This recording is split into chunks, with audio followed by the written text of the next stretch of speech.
बिहार के भोजपुर जिले में हुई एक ऐसी घटना जिसे देख सब दंग रह गए। लोग आजकल भरत तिवारी के अंदर भगत सिंह को देख रहे थे। 16 जून को इन्होंने फेसबुक पर आकर साफ शब्दों में कह दिया था कि मैं सरेंडर कर रहा हूं। लेकिन सरेंडर करने के बाद क्या इनकाउंटर करना जायज है? आइए शुरू करते हैं स्टेप बाय स्टेप सारे टॉपिक्स को कवर करते हुए। क्या मामला कितनी गोली लगी है सर? कितनी गोली लगी है सर? बिहार के भोजपुर जिले में रहने वाला ये लड़का 2019 से पॉलिटिक्स के खिलाफ आवाज उठा रहा है और पिछले 2 सालों में इसके गांव में बाढ़ का पानी काफी ज्यादा तहलका मचा रहा था, जिसे दंग आकर इन्होंने सिस्टम के खिलाफ आवाज उठाई। पर क्या सिर्फ आवाज उठाने के लिए इनकाउंटर का नाम देकर उसे मार डालना, क्या ये सही है? वो भी तब जब सामने वाला बंदा अपने आप को पूरी तरह से सरेंडर कर रहा हो। क्या इनको दे दिया गया? हम लोगों के पास जब आया तो बचने की हालत में नहीं था, कंडीशन बहुत खराब है। उसमें गोली 4-5 गोली के आसपास लगी। कोई लाश यहाँ से नहीं उठेगा जब तक न्याय नहीं मिलेगी और जब तक जो प्रशासन विभाग के लोग इन पे गोली चलाए, इनकाउंटर किया है, इसको इनकाउंटर नहीं कहते हैं। ये हत्या जो की है उनको सजा मुकर्रर नहीं होती है जब तक उनकी भर्ती नहीं उतरती है। इसके परिवार को एक सरकारी नौकरी का लिखित नहीं दिया जाता है कि दिया जाएगा, उसको मात्र नहीं। पर सवाल अब भी वही है, क्या सरेंडर करने के बावजूद इनकाउंटर करना जायज है? दरअसल ये बंदा सिस्टम से तंग आकर हथियार हाथ में लिया था। रीजन ये है कि ये कई बार नेताओं के चक्कर लगा चुका था। इसके गांव में बाढ़ का पानी आ जाता है, जिसकी वजह से इसका गांव पूरा डूब चुका था और इसकी बात को नहीं सुनी जा रही थी, इसलिए इसने जानबूझकर हथियार उठाया ताकि इसका एक धमाका उन नेताओं के कानों तक पहुंचे जो कान में राय का तेल डालकर सोए पड़े हैं। और भरत ने बताया कि ये सब ये अपने लिए नहीं बल्कि अपने समाज की सेवा के लिए कर रहा है। ये इसलिए था धमाका कि हमारे देश में जो भी ऐसे लोग हैं उनको बख्शा नहीं जाएगा और मैं उस पूरे सिस्टम को, जो भी हमारे देश में लापरवाही के साथ कार्य करता है, भ्रष्टाचार करता है, हमारे देश में बाधा उत्पन्न करता है, वो पूरे के पूरे सिस्टम को तबाह करके रख दूंगा मैं। ना वैसा सिस्टम रहेगा और ना ऐसा कार्य होगा। साला तुम सब देखता रहे और भी जो भी विकसित देश है हमारे देश में, पूरी दुनिया में, जैसे इसका ही उदाहरण लो, चाइना का। कुछ भी हो, हमारा दुश्मन सही ना लेकिन अच्छा कार्य करता हो तो उससे भी कुछ सीखना चाहिए।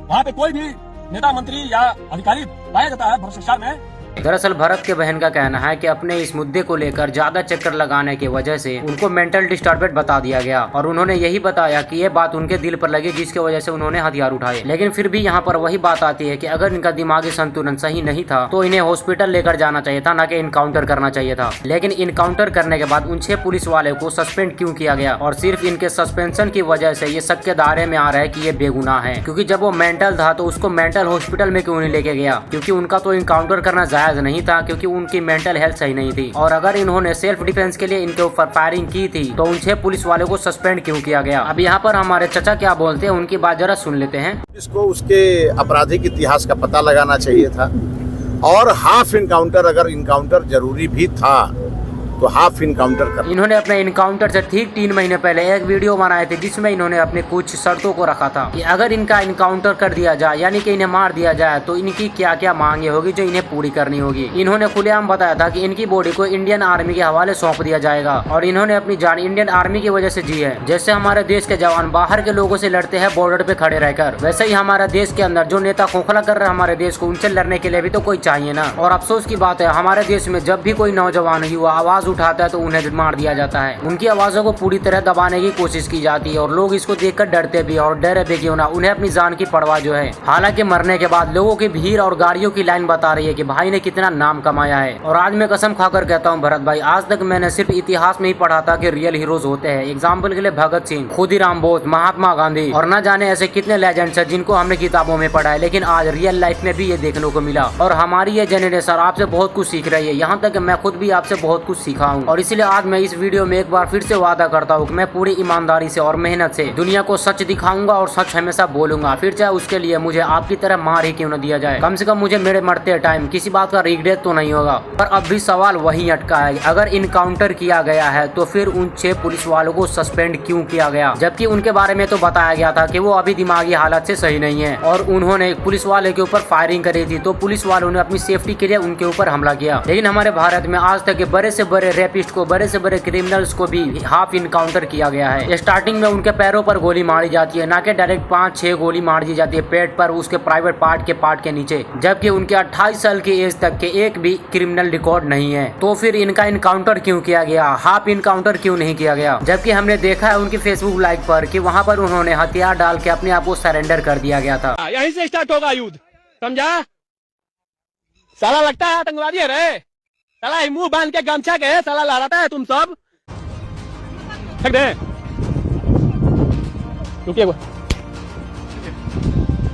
यार इनको दे दिया गया। पर जब सरेंडर कर दिया गया तो फिर इनकाउंटर किस बात का, जबकि पुलिस वाले ने बोला था कि उनके ऊपर हमला किया गया था, इसलिए उन्होंने सेल्फ सेफ्टी के लिए उनके ऊपर हमला किया। जबकि सरेंडर करने के बाद उन्होंने जो उनके ऊपर हमला किया, वो हमले की एक भी क्लिप नहीं है, एक भी फोटोज नहीं है, एक भी वीडियोज नहीं है। इनका तो साफ मतलब हुआ कि उनके ऊपर फेक इनकाउंटर किया गया है। देखो, मैंने अपनी पहली वीडियो में ही बात की थी कि ये सब होगा तो हर एक को मार ही दिया जाएगा, और मुझे शर्म आ रही है कि मुझे दूसरी वीडियो में इस बारे में बात करनी पड़ रही है। देखो लोंडो, सीधी सी बात है, जो आवाज उठाएगा उसे मार दिया जाएगा। फिर आज मैं हूँ या फिर कल कोई और, या फिर एक न एक दिन तुम्हारी बारी भी जरूर आएगी। आखिर तुम भी कब तक इन चोचले बाजों के चक्कर में फंसे पड़े रहोगे? इसलिए समय रहते सुधर जाओ और सत्ता से सवाल पूछो। जो झूठ है उसे झूठ बताओ और जो सच है उसे अपनाओ। और सच यही है कि हम सब एक कचरे की तरह फेंक दिए गए हैं। और भारत के इनकाउंटर के बाद जनता इस कदर फूट गई कि उन्होंने पुलिस के ऊपर हमला भी करना शुरू कर दिए। उनका रिवेंज लेने के लिए जनता सड़क पर उतर चुकी थी। कई जगहों पर तो बिहार पुलिस के गाड़ियों को तोड़ फोड़ भी किया गया। लोग अपने घरों से कट्टा और बंदूक लेकर बाहर आ चुके थे। और हाँ, उसी से रिलेटेड एक कॉल रिकॉर्डिंग है जो मैं तुम्हें सुनाता हूँ। किया क्या है अभी तक?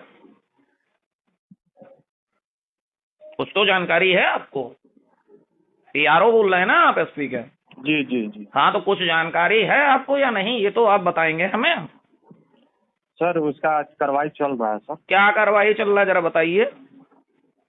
विभागीय जो कार्रवाई होता है वो चल रहा है। मतलब सस्पेंड कर दिया हो गया? उसका आगे का भी कार्रवाई चल रहा है सर। भाई साहब, एक बात बताऊं, खून तो इतना खौल गया है, इतना खौल गया है कि मन करता है कि बंदूक उठा लूं और आपके ये जो पुलिस वाले जो 6 एनकाउंटर किए हैं, उन्होंने अपनी माँ का दूध पिया हो तो सामना कर ले दीपक पंडित का, भरत तिवारी को मारने के बाद में। हेलो, हाँ सर बोलिए ना। मैं यही पूछ रहा हूं आपसे, हम तो कह रहे हैं हटवाइए सस्पेंड। मैं चैलेंज कर रहा हूं, मुझसे करें मुकाबला, 6 के 6 एक साथ आ जाए, दिखाता हूँ कि बंदूक कैसे चलाई जाती है, कैसे जो है एनकाउंटर किया जाता है। जी। जो काबिल हो आपके में उनमें, जो अपने आप को बहुत बड़ा निशानची मानता हो, बहुत बड़ा काबिल मानता हो अपने आप को। जी। मतलब आप लोग एनकाउंटर नाम पे हत्या कर दोगे ब्राह्मण समाज में? सर एसपी साहब को बता दीजिएगा, एसपी साहब को बता दीजिएगा, बहुत खुले शब्दों में बता दीजिएगा कि ये सस्पेंड का खेल नहीं, या तो बराबर का एनकाउंटर हमें चाहिए। हमारे घर में मातम है, घर तक पहुंचाने की औकात रखता हूं सर। और या तो उन्हें, अगर आप लोगों से नहीं हो पा रहा हो तो मैं खड़ा होने को तैयार हूं। बुलाई निकालिए उनको 6 को बाहर, जितने लोग एनकाउंटर में थे। हमसे लड़ लेना बंदूक की लड़ाई, अगर लड़ना है तो। हम भी 21 बार पृथ्वी जीत के बैठे हैं, परशुराम के वंशज हैं। हथियार चलाना और कैसे बनाना सब आता है, बहुत कायदे से। करवाइए मुकाबला एक बार हमसे, हम भी दिखाते हैं कि हम लोग क्या हैं। सर फॉरवर्डिंग कर दे रहे हैं सर ये। हाँ, बात करवा दिए आप, फॉरवर्डिंग करिए, बिल्कुल करिए। हमें एसपी साहब से बात। ये कहानी केवल भारत की नहीं है, बल्कि आने वाले हर उस हीरोज की है जो सत्ता से सवाल पूछेगा। ये आजाद भारत का वो भगत सिंह था जो सीधा बोल रहा है कि यहाँ सीने पे गोली मारो। आप इमेजिन करके देखो कि इसकी क्षमता क्या रही होगी। और हाँ, गोदी मीडिया के चैनल्स पर तो तुम्हें इन्ने पिन्ने टिन्ने ही दिखाया जाएंगे, क्योंकि सच्चाई जहाँ पर दिखाई जाएगी या तो उसके चैनल को बैन कर दिया जाएगा या फिर उन्हें जान से मार दिया जाएगा, बिल्कुल उसी तरह जैसे आज भरत को मार दिया गया। और हाँ, उनका एनकाउंटर नहीं किया गया लाडले, उनकी हत्या की गई है। और हम सब उन्हें प्यार से शहीद का नाम देंगे। और तुम सब कमेंट बॉक्स के अंदर सलाम भरत सिंह जरूर लिखना। और हाँ, ये भी लिखना भरत सिंह अमर रहे। जय हिंद, वंदे मातरम। और